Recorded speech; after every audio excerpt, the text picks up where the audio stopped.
Welcome back to another episode of God's Maxim for Life with yours truly, Ori.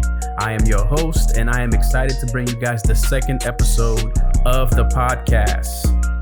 First of all, I would like to thank everybody that's followed the page on IG, all of you guys who were able to allow us to be able to gain about 124 followers already. We are so thankful for you guys, and we hope that there'll be more people joining in as well. We're just excited that it's growing and everything. So it's all thanks to you guys that we're able to do what we've done so far. So special thanks from the bottom of my heart. Thank you guys. So if you are new to the podcast, I'd like to welcome you guys. Thank you guys for tuning in as a first time listener or viewer. And we hope that the content that we provide for you guys will bless your soul. That's the whole reason why we're doing this whole podcast in the first place. So hopefully the information is good that you're getting, and those in your circle could benefit from it as well as you are sharing this information with them. So we are still in the book of Proverbs, the first chapter still.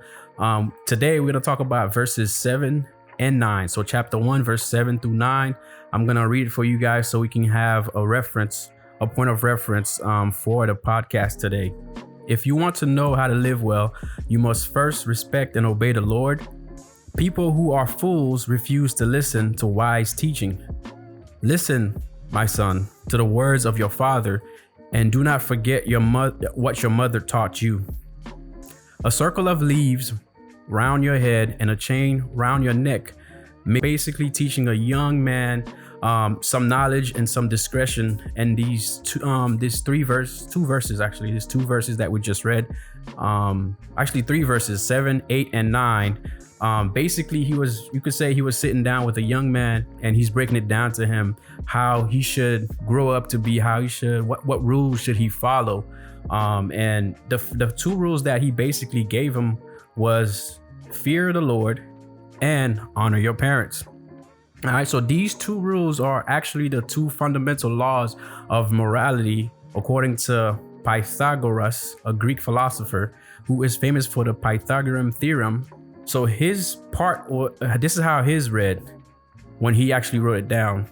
It says, first, worship the immortal gods and honor your parents. Obviously, the first part of that statement doesn't really relate to us as Christians, because he's saying immortal gods with the S at the end. So that's plural. We only worship one God, but he basically had the right idea of saying you need to first worship God, and then after that, you need to honor your parents. So as a young person growing up, those are the 2 rules that you basically have to live by. All right. So let's just break this down real quick. So the first thing that I want to talk about is the fact that as young people, or as all people, we have to have God as our supreme. Basically, let God be regarded as our supreme being, as the one and only who's above everything that we know of, any being that we know of. So that's how we should regard to God as. So basically the first part says fear the Lord. All right, so the fear of the Lord is the beginning of knowledge. That's what Proverbs 1 verse 7 says, the one that we just read. So the fear of the Lord is the beginning of knowledge. So it's saying that it's the principal part of knowledge. It is the head of knowledge. So basically, when you fear God, when you have reverence for God, when you serve God, when you worship God, that's what that means. That's what the first part means. You have to have reverence for God, you have to worship God, and you have to serve the Lord. And without doing that, he's saying basically you can't say you'll be able to gain wisdom. You can't say you'll be able to have knowledge of anything if you don't have reverence for God. All right. So God's the creator of everything. So if you have no respect for him, how could you expect for God to impart any knowledge on you? All right. So in order to attain all useful knowledge, it is a requirement that we must fear God. All right. So I'm not talking about the fear that obviously that God can put in us where we're afraid, but it's a fear out of respect that I'm talking about here.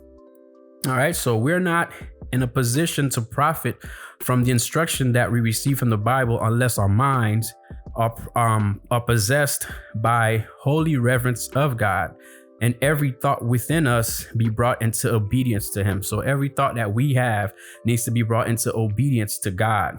And that's basically how we could start that process of starting to gain some knowledge, basically.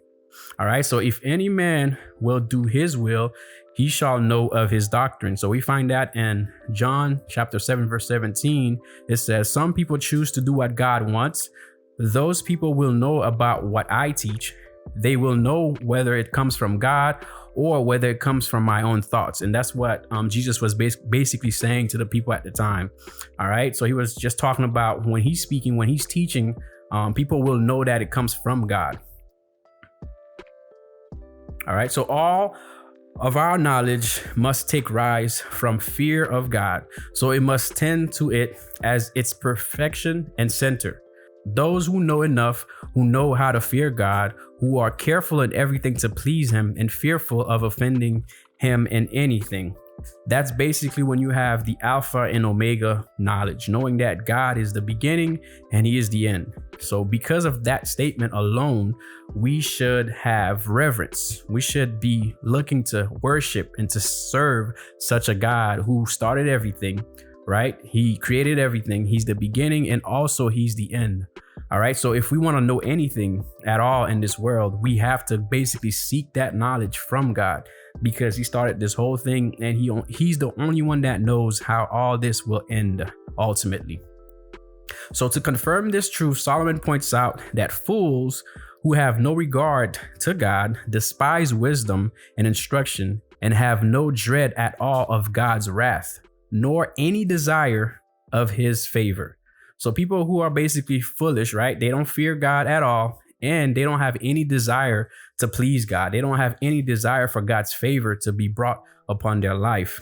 So me, as a Christian, and many other Christians could attest to this, saying that basically you want God's favor over your life. You want that, because as we're living in a world that is unpredictable. You get out your house to go to work, you get out your house to go to school, or wherever you're going, you don't know that you're going to be returning home. All right. So you need to be praying for the favor of God over your life. But there are people out there that's not even thinking about that. They're just getting up, they're getting in their car, they're not praying, they're not doing anything that relates to God at all. All right. So those people are living without any knowledge of a God that exists. And basically Solomon is saying those people are foolish because they basically despise wisdom and instruction in a way, because they're not even seeking wisdom from the source of everything, which is God. So it says here, those who say to the Almighty, depart from us, who are so far from fearing him that they set him at defiance. It is no surprise if they desire not the knowledge of his way, but they despise the instruction. They may pretend to be admirers of wit. They are really strangers and enemy of wisdom. So the second point, as we're wrapping up the first point, which says that we have to have regard to God as our supreme, all right, as the supreme leader. The second point here says we have to have regard also as young people for our parents, which are our superiors. All right, we have to have regard for our parents, which are our superiors. So the Bible basically tells young people, right, we have to honor our parents. So all children ought to be dutiful and respectful to their parents, and to conform to the education which they give them according to the law of the fifth commandment. So the fifth commandment says we have to honor our parents as children. So parents will, with all the wisdom they have, instruct their children, and with all the authority they have, they will give law to them for their good.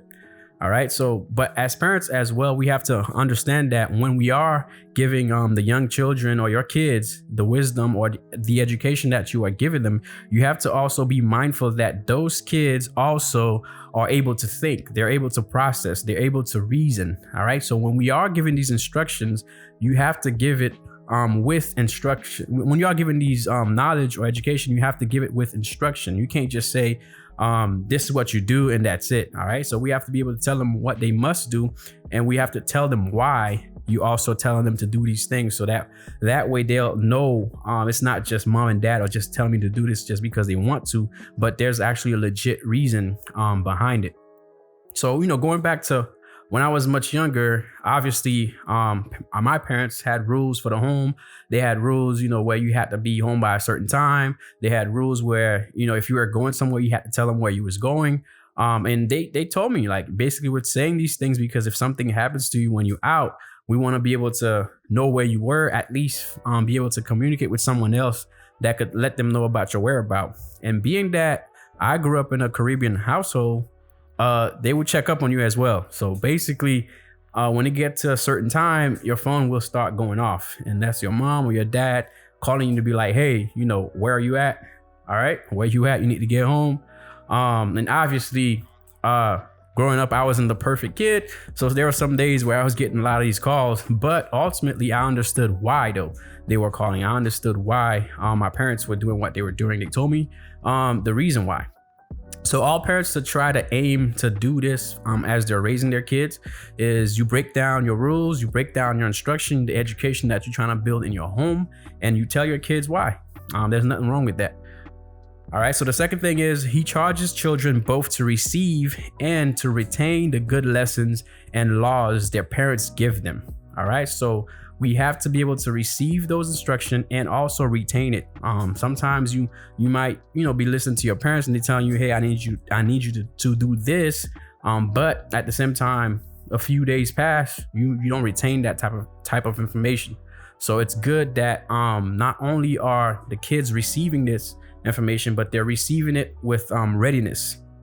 All right, so it says, hear the instruction of your father, hear it and take heed to it, hear it and bid it welcome and be thankful for it and subscribe to it. All right, so that's what the word says. It says, hear it and welcome it. All right, hear it and be thankful for it. You have to think about what if you were a kid and you didn't even have any parents to give you instructions. All right, a lot of times we don't think about what we have, or we take what we have for granted. Just like parents, some kids don't have any parents. Some kids are adopted and by other people who now become their parents, but they're kids who are in orphanages and kids who are in places that they don't have any parents basically to tell them what's right or wrong. So those of us who do have a parent in our lives, or who has someone that's taken that place of your parent in your life, you have to take heed to those instructions that they're giving you, and you have to welcome it and be thankful for it, and also subscribe to that instruction.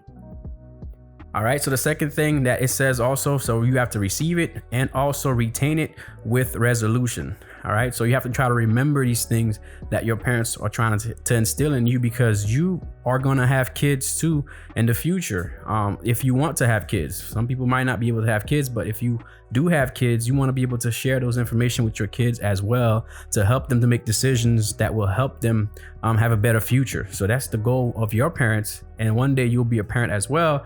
If you take heed to those instructions and you retain those information, you'll be able to pass those information forward to your kids. Obviously, you add your own wrinkle to it, but it is certainly something that you want to do.